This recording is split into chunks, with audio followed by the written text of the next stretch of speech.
নমস্কাৰ মৰমৰ ছাত্ৰ ছাত্ৰীসকল। আজি মই তোমালোকক এক শাৰীতে পূৰণ কৰাৰ এটা সহজ পদ্ধতি শিকাব খুজিছোঁ যে এনেকুৱা ধৰণৰ সংখ্যাবিলাক যিবিলাক সংখ্যাৰ একক স্থানত 5 থাকে সেই সংখ্যাবিলাক তোমালোকে কেনেকৈ এবাৰতে এক শাৰীতে পূৰণ কৰিব পাৰিবা সেই বিষয়ে আজিৰ এই ভিডিঅ'টোত মই শিকাব বিচাৰিছোঁ। প্ৰথমতে এইটো লৈছোঁ 5 × 5 = 25। এইটো চবতকৈ সহজ বাৰু, এইটো চবেই আমি জানো, কিন্তু এইটো যদি আমি এশাৰত কৰিব লাগে তেতিয়াহ'লে আমি আগতে টান পাইছিলোঁ, আজিৰ পৰা তোমালোকে টান নোপোৱা। এইটো কেনেকৈ হ'ব? 5 × 5 = 25। এতিয়া তোমালোকে মাত্ৰ মনত ৰাখিব লাগে যে ইয়াৰে ওপৰৰ সংখ্যাটোৰ লগত এক এটা প্লাছ কৰি ল'ব লাগে। 2 থাকিলে 3, 3 থাকিলে 4, 4 থাকিলে 5, এনেকৈ মানে এক বঢ়াই ল'ব লাগে, লৈ কিনে তলত 2টো দি পূৰণ কৰিব লাগে। 2 × 3 = কিমান হ'ব? 6। মানে ইয়াত 2 আছে, ইয়াতো 2 আছে, যদিও আমি ইয়াক মনে মনে 3 বুলি ভাবিব লাগিব। 2 × 3 = 6 হৈ গ'ল এনচাৰ, খতম। এতিয়া নেক্সট এইটো 15টো লৈছোঁ বাৰু, 15টো মই আগত দিয়া নাছিলোঁ, এবাৰ দিলোঁ। 5 × 5 = 25 আগৰ দৰে। ইয়াতে আগৰ দৰে 1 প্লাছ কৰি ল'ম, 1ৰ জেগাত 2 হ'ব, গতিকে 1 × 2 = 2। উত্তৰো পাই গ'লা তোমালোকে। ঠিক তেনেকৈ 35 লৈছোঁ, 5 × 5 = 25। এতিয়া 3ৰ লগত 4 হ'ব, 1 প্লাছ কৰি ল'ম, 3 × 4 = 12। উত্তৰ হৈ গ'ল তোমালোকৰ। এইটো উত্তৰ একদম সহজ নহয়নে? এতিয়া তোমালোকে বাকীকেইটা কৰিবলৈ চেষ্টা কৰিবা। মই ডাঙৰ এটা কৰি দিছোঁ, এটা বা দুটা, যে আমি এইটো ল'লোঁ 105 × 105। বাকীকেইটা তোমালোকে কৰিবলৈ চেষ্টা কৰিবা ঘৰত, আৰু কৰি কিনে পাৰা নে নোৱাৰা মোক কমেণ্ট বক্সত জনাবা। এতিয়া মই এইটো কৰিছোঁ 5 × 5 = 25।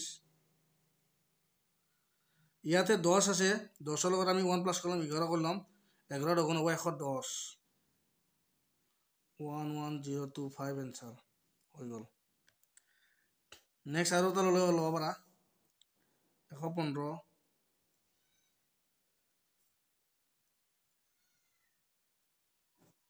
5 × 5 = 25। এতিয়া আমি 11ৰ জেগাত 12 ল'ম, 11 × 12 = 132। উত্তৰ হৈ গ'ল, এইটো এনচাৰ। গতিকে সহজ লাগিছে নে তোমালোকৰ? নিশ্চয় লাগিছে। আৰু লগতে দুটামান কৰি দিছোঁ আৰু 95টো কৰি দিছোঁ মই ইয়াত।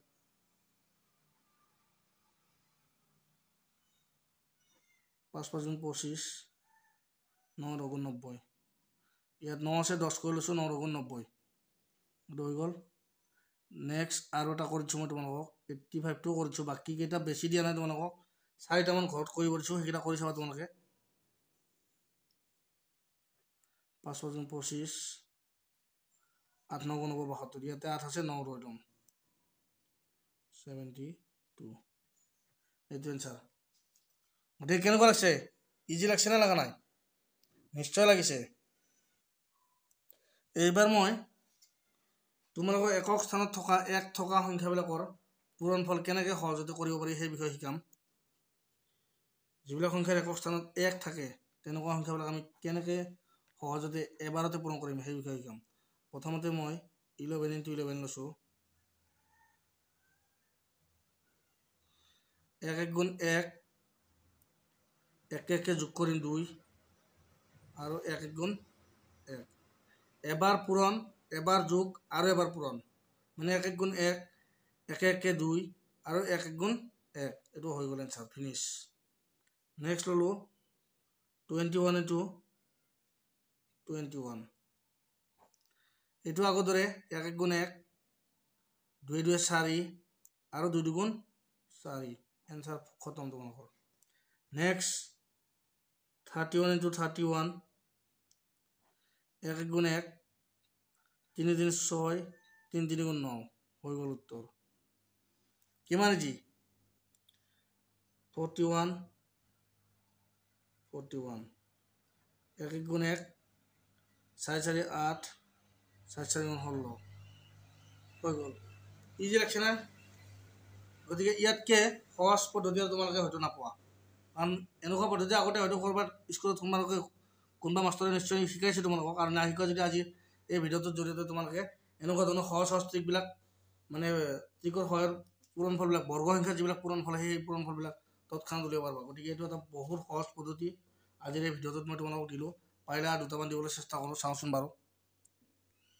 দূৰ কৰি দিব যে ইয়াতে 51ৰ পৰা 51 বাই ইনটু 51 এইকেইটা ক্ষেত্ৰত অলপ নিয়মটো বেলেগ হয়, অলপমান বেলেগ সাধাৰণ। মানে ইয়াত যিহেতু এটা মানে সংখ্যাকেইটা যোগ কৰিলে আমি দুটা সংখ্যা পাম, দশকৰ সংখ্যা ঘৰৰ সংখ্যা এটা পাম। 1 1 গুণ 1 পাছে পাছে 10 ইয়াত 0 বহিব, কিন্তু 10 নবহে ডাইৰেক্ট। 5 5 গুণ 25 আৰু হাতে যোৱা 1টো ৰাখিব লাগিব 26 হৈ গ'ল এনচাৰ। এইটো এইখিনি খালি কেৱল মনত ৰাখিব তোমালোকে যে 1 1 গুণ 1 পাছে পাছে 10 0 হাতে গেল 1, গতিকে হাতে গেল 1 আৰু পাছে 5 5 গুণ 25 25 একে 26 এইটো হৈ গ'ল। নেক্সট 61টো একে হ'ব নিয়ম। 1 1 গুণ 1 6 6 12 2 হাতে গেল 1 6 6 গুণ 37 একে 37 হৈ গ'ল। 71 1 1 গুণ 1 হাতেৰে 14 4 7 7 গুণ 49 49 আৰু একে 50 এনেকুৱা। 81টো কৰিছোঁ বাৰু। 1 1 গুণ 1 8 8 16 6 হাতে গেল 1 8 8 গুণ 64 64 আৰু একে হ'ব 65 হৈ গ'ল। গতিকে 91টো তোমালোকে নিজে কৰিবা। আজিলৈ ভিডিঅ'টো ইমানতে এৰিছোঁ।